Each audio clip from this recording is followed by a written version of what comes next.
नमस्कार भाई बहनों, मेरा नाम डॉक्टर आशीष कुमार मित्तल है।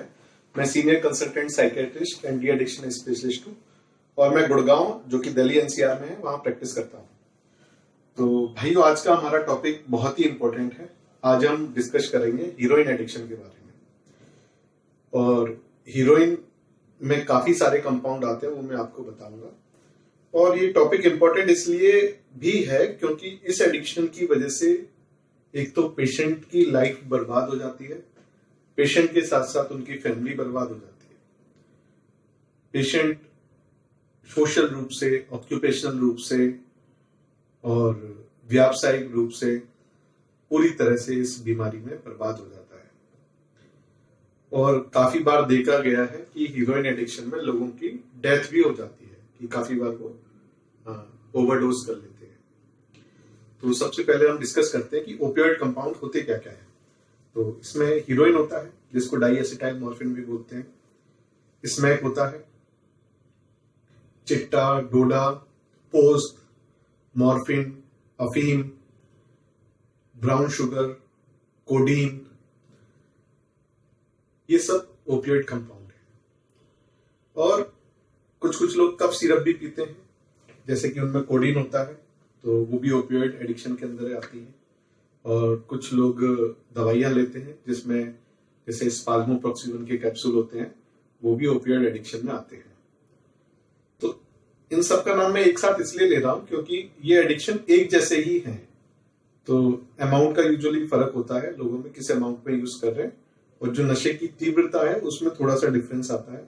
लेकिन किस तरह से एडिक्शन होता है, उसके विड्रॉल और जो लत होने की संभावना है वो आमतौर पे एक जैसी होती है।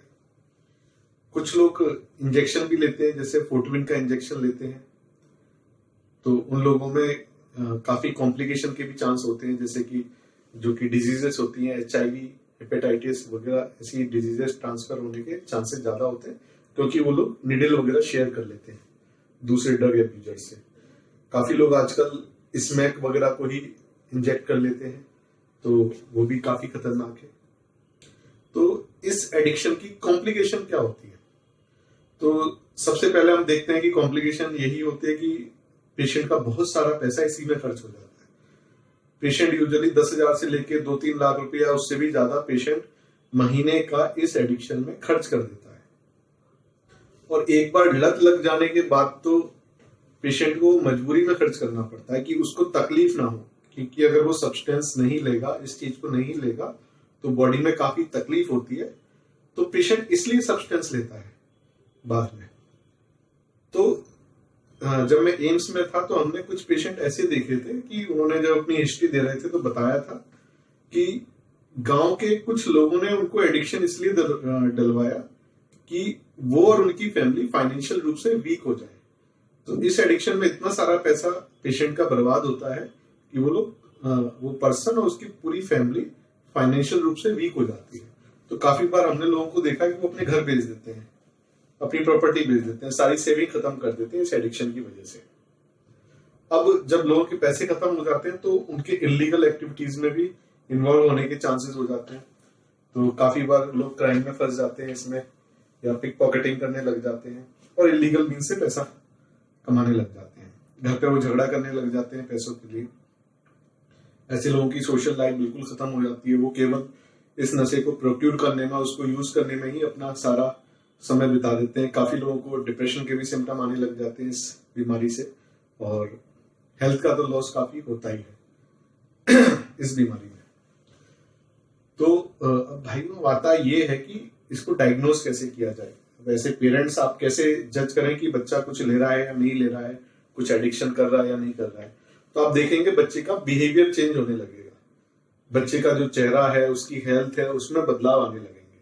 और आप देखेंगे कि पर्टिकुलर टाइम पे कुछ समय के बाद वो घर से जाने लगेगा। उसकी संगति में आपको कुछ लोग सस्पिशियस दिखाई देंगे, जो आपको लगेगा कि वो ड्रग एडिक्शन करते हैं, या उसको बीच बीच में कहीं घबराहट वगैरह ऐसे लक्षण आपको बच्चे में दिखाई देंगे, या बॉडी पेन के सिम्टम दिखाई देंगे।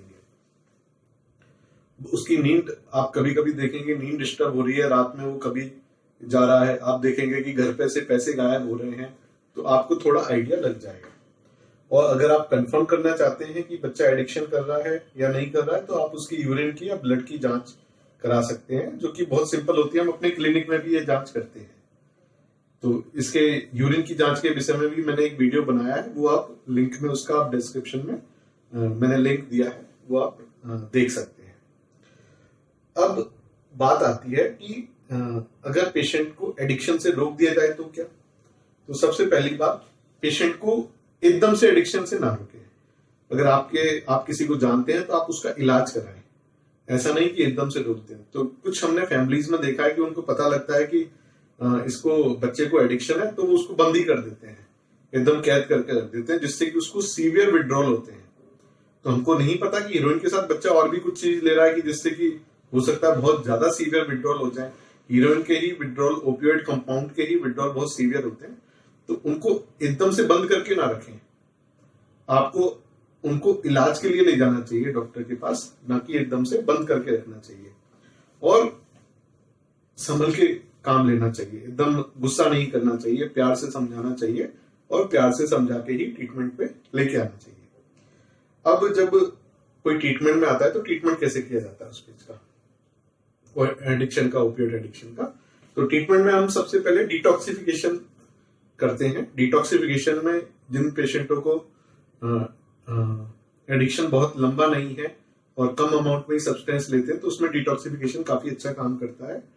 इसमें हम जो पेशेंट का एडिक्शन है वो स्टॉप करा के, बंद करा के, कुछ सेफ मेडिसिन आती हैं जैसे ब्यूपिनोफिन, मेथाडोन, ऐसी मेडिसिन पे पेशेंट को शिफ्ट किया जाता है, जो कि नशे की तलब को खत्म कर देती हैं और नशे के विड्रॉल को खत्म कर देती हैं। और ये सेहत के लिए सेफ है, क्योंकि बाकी कंपाउंड सेफ नहीं है, और ये सेफ मेडिसिन है जो कि गवर्नमेंट ने डी एडिक्शन के लिए ही बनाई है। इन दवाओं को चालू करके उनको धीरे धीरे धीरे मात्रा में कम करके पेशेंट को ड्रग फ्री किया जाता है। और फिर मेंटेनेंस फेज आती है, जिसमें कि हम एक एंटागोनिस्ट मेडिसिन देते हैं। एंटागोनिस्ट मेडिसिन जैसे कि होती है, जैसे एक आती है नाल्ट्रिक्सोन। तो एंटागोनिस्ट मेडिसिन जब पेशेंट ले रहा होता है, तो अगर वो दोबारा कोई नशे की दवाई ले ले तो उसको उस नशे का असर नहीं होता, जिससे कि उसका रिलैप्स या दोबारा नशा चालू होने के चांसेस काफी कम हो जाते हैं। तो ट्रीटमेंट में डिटॉक्सिफिकेशन फेज होती है और मेंटेनेंस फेज, जिसमें एंटागोनिस्ट देते हैं। कुछ मरीजों में नशा काफी ज्यादा होता है, तो ऐसे लोगों में हार्म रिडक्शन किया जाता है। हार्म रिडक्शन मतलब स्पेशली ऐसे मरीज जो आईवी ड्रग यूजर्स हैं या बहुत हैवी डोजेस में यूज कर रहे हैं, ऐसे लोगों में हार्म रिडक्शन टेक्निक यूज होती है। उसमें ब्यूपिनोफिन या मेथाडोन डेली पेशेंट को लेना होता है। वो काफी महीनों तक सेम डोजेज में वो लेते हैं, उसमें डोज को रिड्यूस नहीं किया जाता। इससे क्या है, जो पेशेंट की नशे की प्रवृत्ति है वो दबी रहती है, और पेशेंट एक हार्मफुल सब्सटेंस से एक लेस हार्मफुल या नॉन हार्मफुल सब्सटेंस पे आ जाता है, और जिससे उसका बिहेवियर भी चेंज होने लग जाता है, वो अपने जॉब में भी स्टेबल होने लग जाता है, उसकी सोशल लाइफ में उसका अच्छा इंटीग्रेशन होने लग जाता है। तो उससे बहुत पॉजिटिव फैमिली, सोशल और ऑक्यूपेशन लाइफ में काफी अच्छे आउटकम आते हैं, और उसकी दोबारा नशा करने की प्रवृत्ति भी खत्म हो जाती है। तो ये होता है हार्म रिडक्शन ट्रीटमेंट। तो भाइयों, आज हमने डिस्कस किया कि हीरोइन के एडिक्शन के बारे में, हीरोइन एंड ओपियोइड कंपाउंड के एडिक्शन के बारे में, और उनका ट्रीटमेंट कैसे करते हैं। होप ये वीडियो आपको अच्छा लगा होगा। अगर आपको अच्छा लगा है तो इसको लाइक करिए इस वीडियो को, और किसी को अगर आप जानते हैं जिसको ये एडिक्शन है तो उससे ये वीडियो शेयर करिए। आपको कोई हेल्प चाहिए तो आप हमसे मिल सकते हैं, किसी नियर बाई साइकियाट्रिस्ट से मिल सकते हैं। अगर आपको कोई कुछ क्वेरी है तो आप नीचे कमेंट में लिख सकते हैं, तो आपके कुछ एक्सपीरियंस है इस वजह से संबंधित तो आप कमेंट में लिख सकते हैं। और मेरे चैनल को आप सब्सक्राइब कर सकते हैं, जिससे कि फ्यूचर में जब भी वीडियो डालूं तो सबसे पहले आपको मिले। जय हिंद, नमस्कार।